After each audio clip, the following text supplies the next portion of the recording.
Okay, so now this is dry, I've got to work into it with the next tones.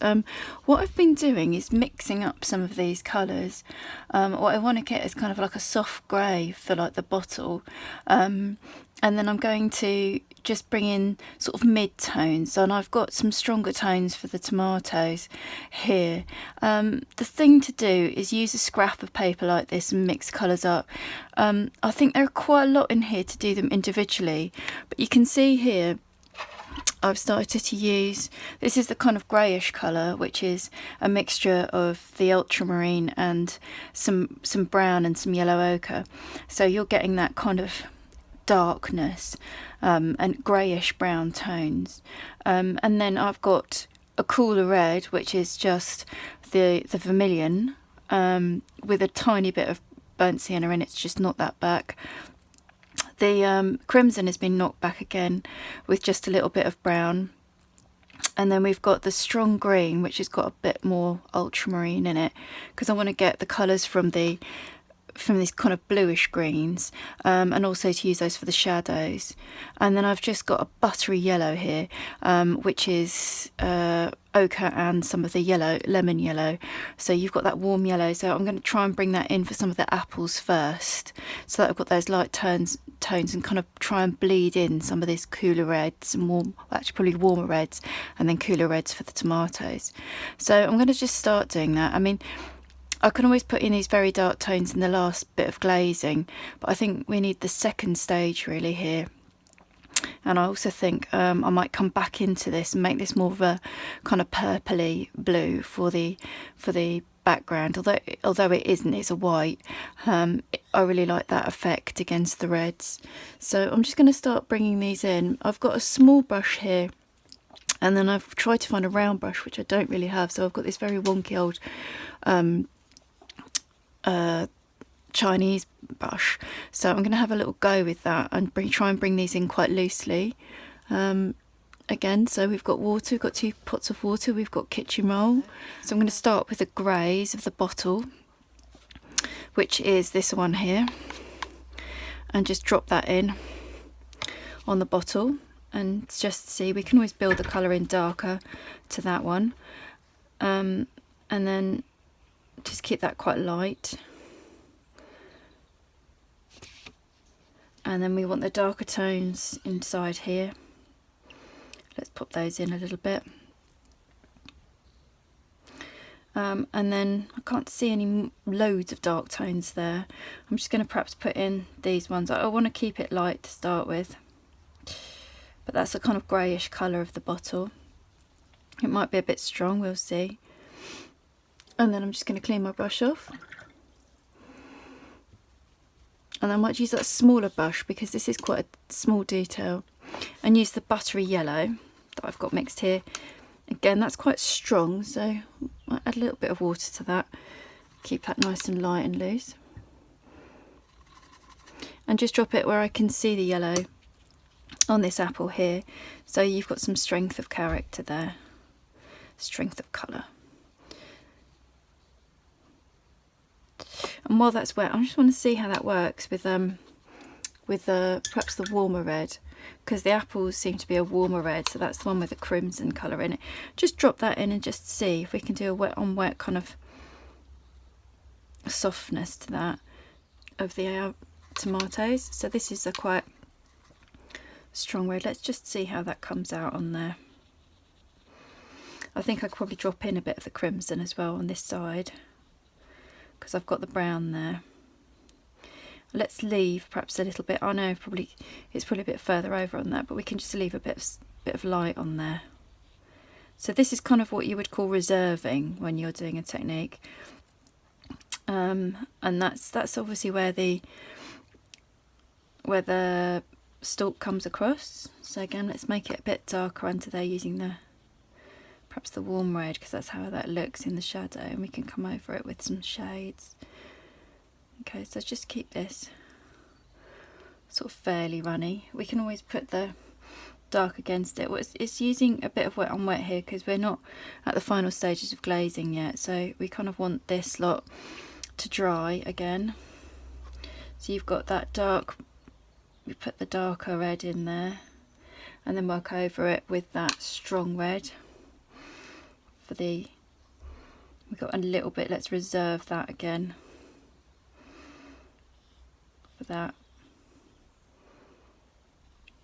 bit of light catching.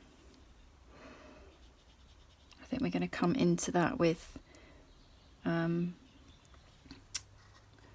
greens afterwards, but it's kind of trying to get these curves in, trying to get the softness and the darkness around there. So I'm just plopping in a bit of the browns.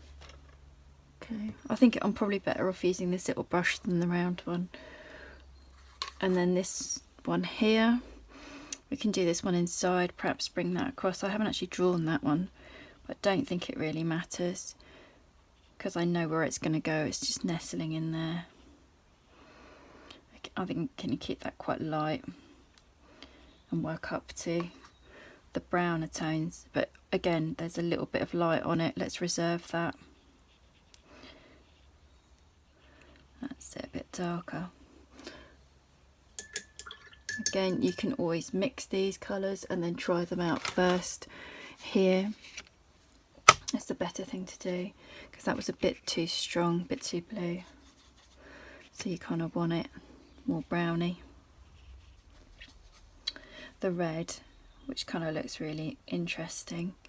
I had a little go with what was left on the palette last night, just working straight onto the paper without doing lots of washes, and it was really fun. I had kind of like really kind of strong tones, so I'm going to show you that one in a minute as well, to show you that you could work, a lot of people work without building up washes. They just use the stronger colours and build those sort of almost from the tube. So there's lots of ways of working with watercolour in a more modern sense, that people don't kind of use the traditional building of tone. So this is the brown that I wanted in here. What you want is the kind of the reds to sort of leap into each other. I might just pop in the bottom of this. It goes underneath the vine there, so we've got some tone there. We can always make that darker, but we've got a corner of it there. This is dried already, I think. I mean, you will have some pencil marks on this, you can see them there. I actually quite like the way that this sort of bleeds together. Just go back over that so that we keep that softness. So I'm going to pop this apple in here. So the apples are more of a reddish, more of the warm red. So we're going to go in with that one. And I think I'm going to bring that over. Bring that bit of kind of reds over. And there's quite a bit of yellow on the inside of that apple. So I'm going to pop that in and let that colour leap into it, I think. Do that wet on wet thing. There we go. And then perhaps put in some more of this. So there's a tiny bit of light on there. And let's just get that so that we can come back into that with a darker brown to put the stalk in. There we go. I think probably start with the yellow. Start with your lighter tone there, because it's sort of stripy, and then pop that on. There we go. It's a bit too much there. So you can use the very corner of kitchen roll to just lift stuff out. It sort of sucks up the extra pigment that you've got on there. Okay, so now I'm going to go in. Let's have a look. That apple actually comes out and it sort of touches that. So I've got that one. I think it probably needs to be a bit bigger, this one here. I'm just thinking whether we could make that come over a bit. Make that orange, that tomato a bit wider, a bit bigger, because it is a bit further over, isn't it, than that. That's better, and that shade is that the bottom of that one's a bit bigger. Okay, and then bring that up, because we can make that a lot bigger. That makes sense to do that. And then that red apple can come over, because it is actually touching.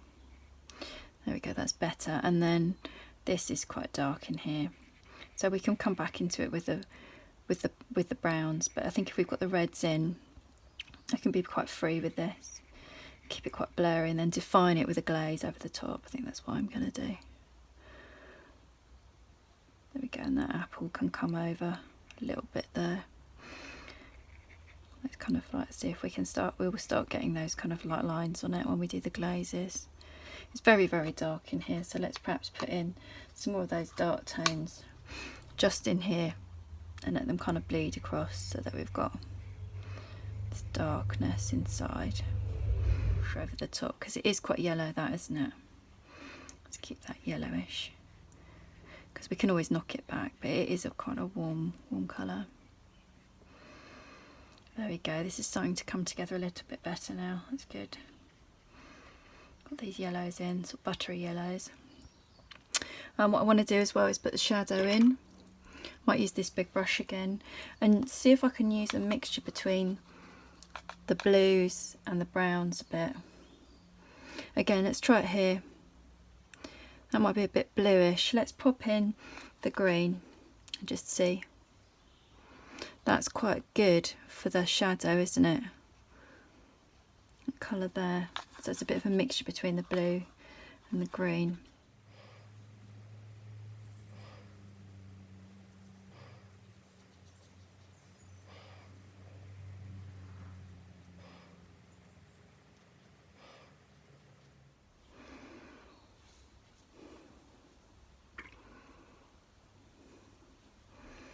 I think it needs to be a bit softer than this.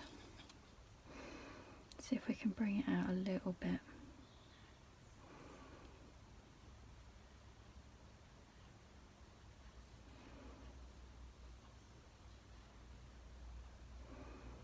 There we go, I don't want to put too much in. I'm wondering whether I will build this up and put a whole wash over the top. I might use this blue and brown, because seeing as that's pretty much dry there where the bottle is, I might come over that again with a darker colour, which is the kind of the greys, and a bit of making that darker using the blues and the browns. Again, let's check that, that's probably a bit bluish. Let's grab a bit more ultramarine, like stronger ultramarine over here. Just see, let's have a look. That's a better dark kind of colour. We can always build that up a bit, that kind of inkiness. Let's just bring it over the bottle, get that looking slightly darker. Again, we're going to reserve some reflections there. Let's perhaps have that leap into there a little bit, and then build that up a bit so that in our final glazes we can make it really, really dark, but we're going to have that reflection reserved.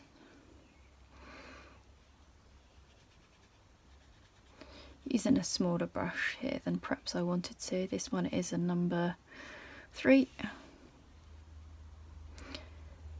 So we can start bringing in those stripes. You can come back into those with the purple when we mix that. There we are. I think I might leave it there. I don't really want this coming down too much into that apple, because it's so wet. I might just bring that colour in for the lip of here, because that's dried a bit. I think we can sort of almost continue to sort of glaze really with this as it's drying, as we're going along. But it's a case of being careful, because I've got it at such an angle. It's good to have it at an angle, but for watercolour it can be a bit difficult to control. I think I'll leave it at that, and then we'll come in with some darker glazes once this is dry.